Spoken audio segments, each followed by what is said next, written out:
सूर्य नमस्कार। सूर्य पृथ्वी पर रहने वाले सभी जीवों के लिए ऊर्जा का स्रोत है। सूर्य नमस्कार हमारे शरीर का संपूर्ण और संतुलित विकास करता है, मन को एकाग्र और बुद्धि को कुशाग्र करने में मदद करता है। आध्यात्मिक उन्नति के लिए सूर्य नमस्कार को महत्वपूर्ण माना गया है। सूर्य नमस्कार 8 अलग अलग आसनों की मदद से 12 चरणों में क्रम से किया जाता है। सूर्योदय और सूर्यास्त के समय इसे करना ज्यादा फायदेमंद होता है। सबसे पहले आप अपने दोनों पैरों को आपस में जोड़ते हुए बिना कंधों को झुकाए सीधे खड़े हो जाएं। सुनिश्चित करें कि आपके हाथ शरीर के समीप हों और आपकी ठोड़ी जमीन से समानांतर हो। अपने शरीर को दोनों पैरों पर समान रूप से संतुलित करें। इस स्थिति को समस्थिति कहा जाता है।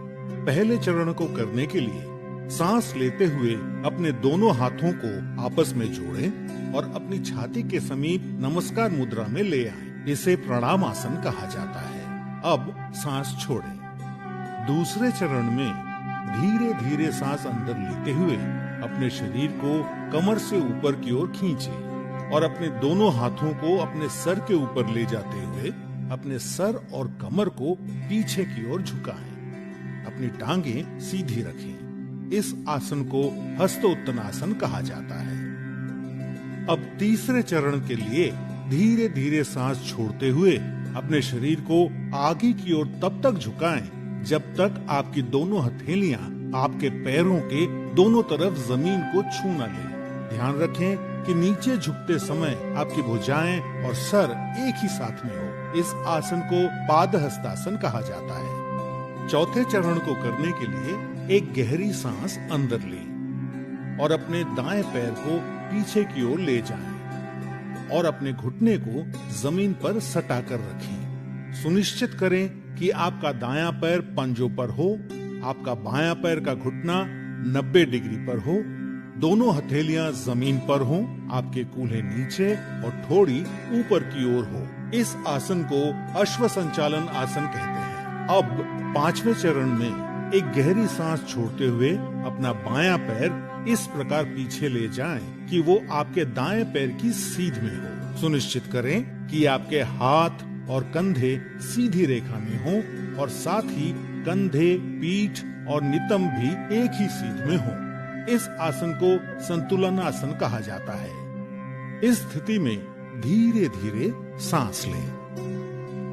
छठा चरण, सांस छोड़ें।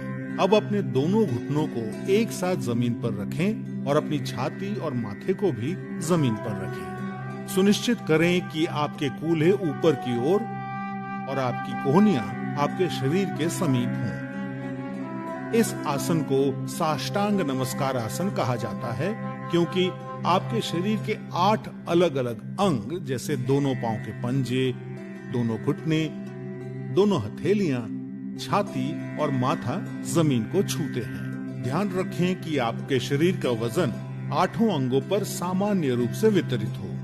अब 7वें चरण के लिए सांस अंदर लेते हुए अपनी श्रोणी यानी पेल्विस को नीचे लाते हुए अपने सर और छाती को आगे की ओर सरकाएं और अपने शरीर के ऊपरी हिस्से को नाभि तक उठाएं। सुनिश्चित करें आपके पैरों के पंजे बाहर की ओर और टांगे सीधी हों।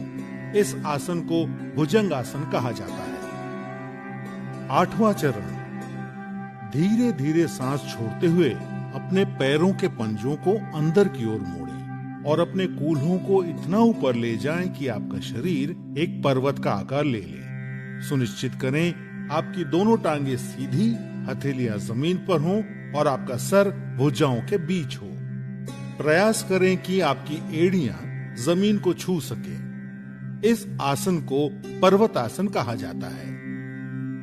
9वें चरण के लिए अपने कूल्हों को नीचे लाएं और सांस लेते हुए दाहिने पैर को आगे लाएं और अपने बाएं पैर के घुटने को जमीन पर रखते हुए पुनः अश्व संचालन आसन में आ जाएं। 10वें चरण में अपना बायां पैर भी आगे लाएं और सांस छोड़ते हुए पुनः पादहस्तासन में आ जाएं। 11वां चरण, अब धीरे धीरे सांस अंदर लेते हुए अपने शरीर को सीधा करते हुए अपने दोनों हाथों को ऊपर की ओर ले जाएं और पुनः हस्तोत्तनासन में आ जाएं। सुनिश्चित करें कि ऊपर आते समय आपकी भुजाएं और सर साथ में ऊपर आए।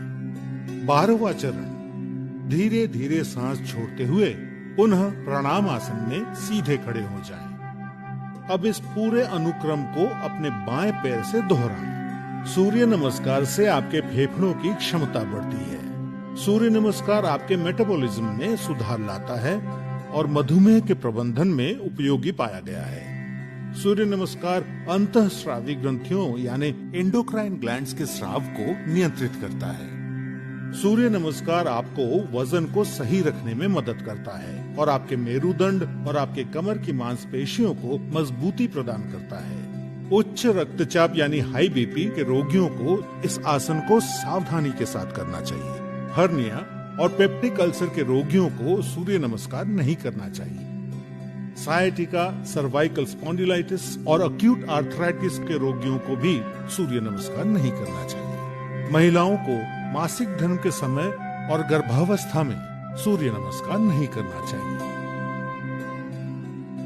नियमित रूप से सूर्य नमस्कार का अभ्यास आपके शरीर को विषाक्त पदार्थों से मुक्त यानी डिटॉक्स करता है और आलस को हटाकर पूरे शरीर को सक्रिय करता है।